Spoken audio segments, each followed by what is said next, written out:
نحمده ونصلي على رسوله الكريم اما بعد فاعوذ بالله من الشيطان الرجيم بسم الله الرحمن الرحيم قال الله بارك لنا في القرآن العظيم وما خلقت الجن والانس الا ليعبدون۔ اللہ تعالیٰ قرآن پاک میں فرماتا ہے کہ میں نے جنوں اور انسانوں کو اپنی عبادت کے لیے پیدا کیا ہے۔ جنوں اور انسانوں کا پیدا کرنا صرف اللہ پاک کی عبادت کے لیے تھا، جو پوری زندگی تک رہے گا جب تک یہ کائنات باقی ہے۔ جب انسان مرتا ہے تو آخرت کے روز جب انسان کا نامہ اعمال ہاتھ میں پکڑا دیا جائے گا تو سب سے پہلے سوال ہوگا کہ نماز پڑھی تھی۔ سب سے پہلا نماز کا سوال ہے، اور عبادات میں بھی نماز سب سے پہلے۔ نماز کا ذکر اللہ پاک نے قرآن پاک میں بہت زیادہ جگہوں پر کیا ہے، اور 5 گانا نماز کا عادی انسان کو ہونا چاہیے، کیونکہ اللہ پاک قرآن پاک میں فرماتا ہے کہ لا یکلف اللہ نفسا الا وسعها۔ اللہ پاک کسی بھی نفس پر اس اتنا بوجھ نہیں ڈالتا کہ وہ اٹھا نہ سکے، الا وسعها، مگر جتنا وہ اٹھا سکے۔ اب اللہ پاک نے نماز ہم سب پہ فرض کی ہے، ہم پڑھ سکتے ہیں اس لیے فرض کی گئی ہے۔ اگر کوئی یہ کہہ دے کہ یار میری یہ مجبوری تھی یا میں کسی وجہ سے نہیں پڑھ سکا، تو اس کا یہ ہرگز مطلب نہیں کہ وہ نماز اس پہ فرض نہیں تھی، اس پہ فرض تھی مگر اس نے وہ فرض ادا نہیں کیا، اس نے وہ فرض ادا کرنے سے انکار کر دیا ہے۔ اس نے اللہ تعالیٰ کی طرف سے جو کام فرض کیا گیا تھا اس نے اسے فرض ادا کرنے سے انکار کر دیا ہے۔ انسان کی صبح جب انسان سرکاری نوکری کرتا ہے تو صبح 8 بجے اس نے کام پہ پہنچنا ہوتا ہے۔ ہر حال میں وہ کوشش کرتا ہے کہ میں صبح جلدی اٹھوں، ناشتہ کروں، تیاری کروں، کپڑے پہنوں اور 8 بجے سے پہلے آفس میں پہنچ جاؤں، اور 8 بجے پہلے پہنچ کر اپنی پہلے اٹینڈنس لگاؤں کہ کہیں میری غیر حاضری نہ آگے چلی جائے۔ صبح فجر کی اذان ہوتی ہے۔ 100% لوگوں میں سے 20% لوگ ایسے ہوتے ہیں جو مسجد کی طرف جانے کے لیے رجوع کرتے ہیں، اور جو باقی 80% ہوتے ہیں ان میں 75% کو یہ خبر ہی نہیں ہوتی کہ میں نے جا کے اللہ پاک کے حضور یہ حاضری لگانی ہے کہ میں اللہ پاک تیرے در پہ آیا تھا تیری عبادت کرنے کے لیے۔ کسی کو اس بات کا خیال نہیں ہوتا کہ ہم جا کے اللہ پاک کی عبادت کریں۔ آج کی قوم کا یہ حال ہے، اور آج کی امت نے یہ کام کرنا تھا کہ آگے اسلام کو ٹرانسفر کرنا تھا۔ اسلام کو آگے ٹرانسفر کس طرح کرنا تھا کہ اللہ پاک کے نبی حضرت صلی اللہ علیہ وسلم کی سنت کو آگے پہنچانا تھا۔ اللہ پاک کے نبی صلی اللہ علیہ وسلم نے تو ہر حالت میں نماز پڑھی ہے، ہر حالت میں نماز پڑھ کے یہ ثابت کر دیا ہے کہ اللہ پاک نے جو نماز فرض کر دی ہے اس کو ہر حالت میں پڑھنا ہے۔ اگر کوئی تم پر اونٹ کی اوجڑی بھی پھینک دے، اللہ پاک کے نبی نے پڑھ کے دکھائی ہے نماز۔ آج کا انسان کہتا ہے کہ میں بس یہ میری مجبوری نہیں، یہ میں اس لیے نہیں پڑھ سکا، میں تھکا ہوا تھا نہیں پڑھی۔ بھائی نماز فرض ہے، نماز کیوں نہیں پڑھ سکے آپ؟ ہر کام کے لیے آپ کے پاس ٹائم ہے، نماز کے لیے کیوں ٹائم نہیں ہے؟ یہ غلطی ہے انسان کی، آج کے انسان کی بہت بڑی غلطی۔ اللہ پاک کے حضور اس کا سوال ہوگا، ہر حالت میں ہوگا، اور اس کا جواب دینے کے لیے کوئی ادھر تو زبان پہ جو ہے نا ایسے گرا لگ جانی ہے کہ زبان نے بولنا بھی نہیں، انسان کے ہاتھ پیر پاؤں ہر چیز بولے گی ادھر۔ ہاں بھائی ہم یہ کام کر رہے تھے، اس وقت ہمیں چس لگی ہوئی تھی کہ بس ہم نے یہ کام کرنا ہے، مزہ آ رہا تھا ہمیں وہ کام کرنے میں، ہمارے پاؤں بتائیں گے ہم یہ اس کام کی طرف جا رہے تھے، ہم اس طرف جا رہے تھے، ہم یہ کام کر رہے تھے، ہاتھ ہمارے بتائیں گے۔ مگر تب کسی کو ادھر تو ہر چیز ظاہر ہوگی۔ اللہ تعالیٰ تو انسان کے دلوں کے حال جانتا ہے۔ اللہ پاک نے قرآن پاک میں فرمایا کہ یا ایھا الانسان ما غرک بربک الکریم، انسان تجھے کس چیز میں دھوکے میں ڈال دیا ہے کہ تو اللہ پاک کی عبادت نہیں کر سکا۔ یا ایھا الانسان ما غرک بربک الکریم، کس چیز نے تجھے دھوکے میں ڈالا ہے؟ اس دنیا کے دھوکے نے؟ یہ جو 4 دن کی زندگی ہے، تجھے انسان کی زندگی کیا ہے آخر میں؟ کچھ بھی نہیں۔ کیسے کیا کس چیز سے تخلیق ہوا، پھر آ کے ادھر جب تھوڑا سا پیسہ شیسہ آ جاتا ہے اپنے اوقات سے باہر ہو جاتا ہے انسان، نہ کسی کے حقوق کا خیال، نہ یہ پتہ چل رہا ہے کہ کوئی غریب مر رہا ہے، کوئی مسکین مر رہا ہے، نہ اللہ پاک کی عبادت کا خیال۔ سب سے پہلے اللہ پاک کی عبادت انسان بولتا ہے، یا پیسہ آتا ہے تھوڑا سا گھمنڈ، ایسے سینہ چوڑا کر دیا، کوئی نہیں نماز نہیں پڑھی چلو خیر ہے، اس کے پاس جا کے بیٹھنا ہے۔ یار اس کے پاس بیٹھو، آپ ہر حال میں بیٹھو، نماز پہلے پڑھو پھر جا کے بیٹھو، پھر آپ اچھے لگو گے۔ جب آپ سر پہ ٹوپی ایسے رکھو، سر پہ ٹوپی، نماز کے لیے جاؤ، وہ دیکھ کہے گا چودھری صاحب نماز پڑھنے کے لیے جا رہا ہے، اللہ پاک کے نزدیک ہو رہا ہے، تو میں وہ اللہ پاک کے عبادت کر کے امیر ہو سکتا ہے تو میں بھی ہو سکتا ہوں نا۔ اگر آپ نے اچھے اعمال کرنے کی کوشش کی تو تمہیں دیکھ کے بھی کوئی کرے گا۔ اس لیے ضروری ہے کہ اللہ پاک کی عبادت کی جائے۔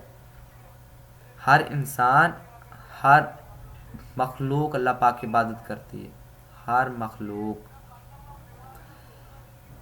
اللہ پاک نے انسان کے لیے بہت سے ذرائع بنا دیے ہیں کہ وہ رزق حاصل کرے۔ اللہ پاک قرآن پاک میں فرماتا ہے واللہ خیر الرازقین، واللہ خیر الرازقین، اللہ بہترین رزق دینے والا ہے۔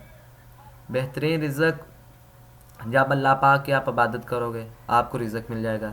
جب انسان نماز پڑھتا ہے تو اس سے 5 نعمتیں اس کو ملتی ہیں۔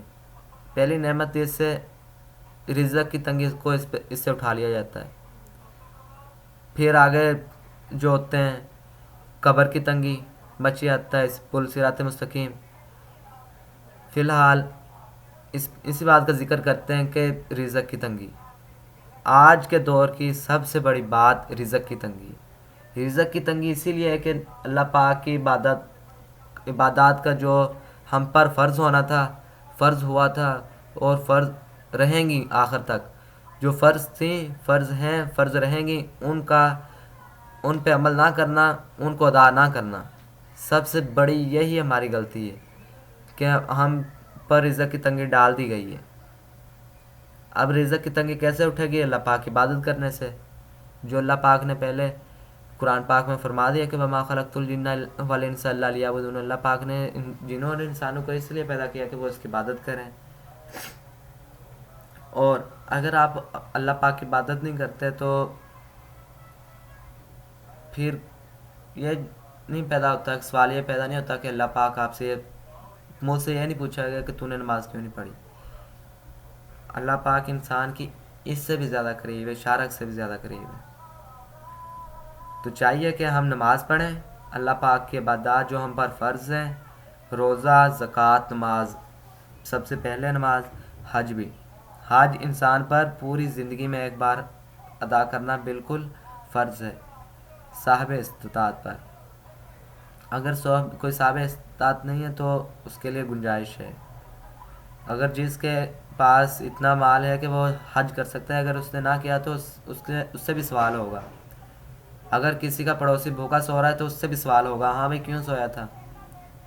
حقوق العباد اگر جس نے نہ ادا کیے پھر اس سے بھی سوال ہوگا، ہاں بھائی تو نے یہ حقوق العباد کیوں نہیں ادا کیے۔ پھر اللہ پاک قرآن پاک میں اپنے بعد والدین کا ذکر کرتا ہے کہ وَبِالْوَالِدَيْنِ احسانا، اپنے والدین کے ساتھ احسان کرو۔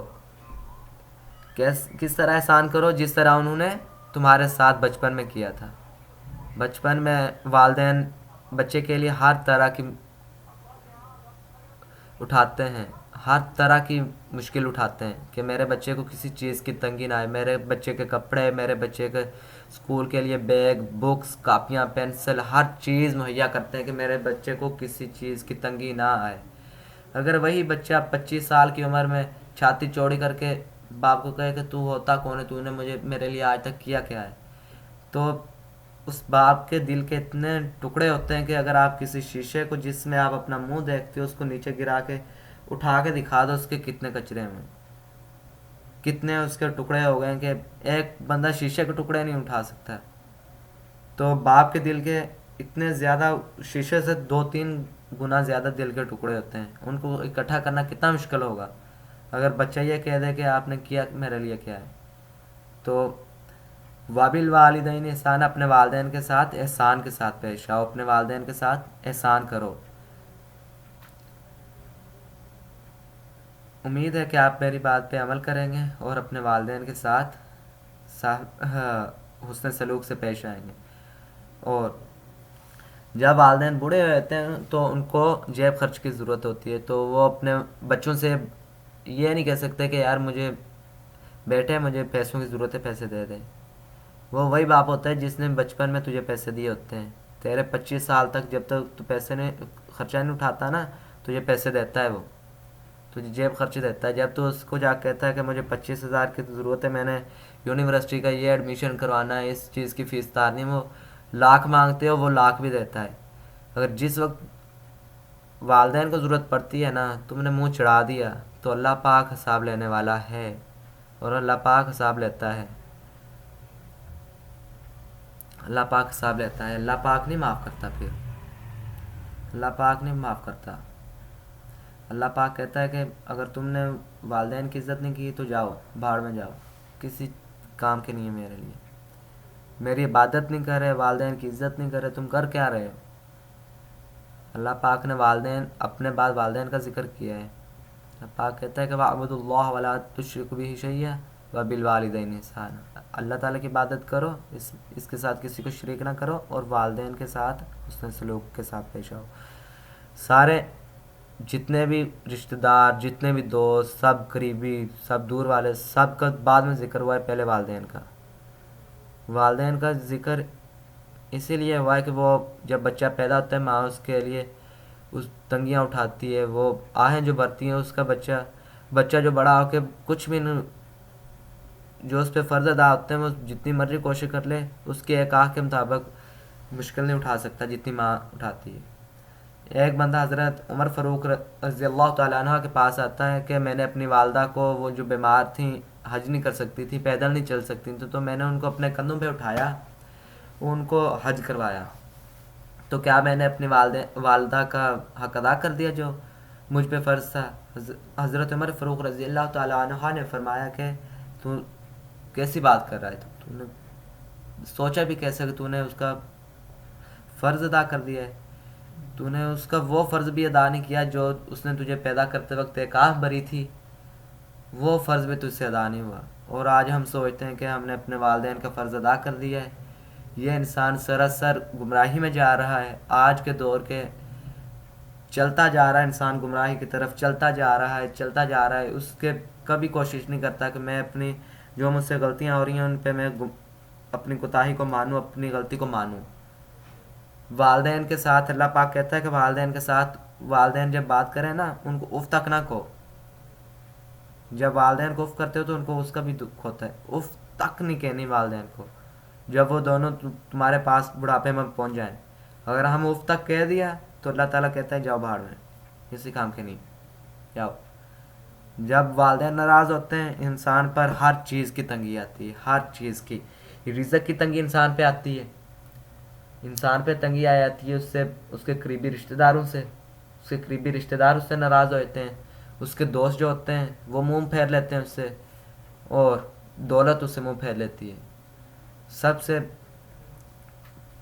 اللہ تعالیٰ اس سے ناراض ہو جاتا ہے۔ جب اللہ تعالیٰ راضی سب راضی، جب اللہ تعالیٰ ناراض تو سب ناراض، جب اللہ پاک ناراض ہو گیا تو کس کام کے پھر تم؟ جنت کا سوال کیسے تمہارے حق میں آئے گا؟ جنت تم کہتے ہو کہ اللہ پاک مجھے جنت دے دے، میں جنت میں جانا چاہتا ہوں، وہ جنت میں اسی صورت میں جاؤ گے جب تم نے اپنے والدین کے ہاتھ کو بڑھاپے میں ایسے مضبوطی سے پکڑ لیا اور ان کو گرنے نہ دیا۔ جب مضبوطی سے پکڑ لیا ان کو کہا کہ جیسے آپ نے ہمیں بچپن میں پالا تھا، آج ہم آپ کو کرنے کی کوشش کرتے ہیں، کوشش ہی کر سکتے ہیں، ان کے جیسا نہیں بن سکتے، کیونکہ انہوں نے بہت لاڑ پیار کیے ہوتے ہیں۔ اگر ہم اس پہ عمل پیرا کریں گے، اپنے والدین کے ساتھ اس طرح پکڑیں گے ان کو بہت زیادہ مضبوطی سے، اللہ تعالیٰ کہتا ہے کہ جو ایسا کرتا ہے اس کے لیے رزق کشادہ کر دیا جاتا ہے۔ تو پھر اللہ تعالیٰ نے کہا ہے کہ واللہ خیر الرازقین، اللہ تعالیٰ بہترین رزق دینے والا ہے۔ اللہ پاک ہمیں اس پہ عمل کرنے کی توفیق عطا فرمائے. صدق اللہ مولانا العظیم. صدق اللہ العظیم.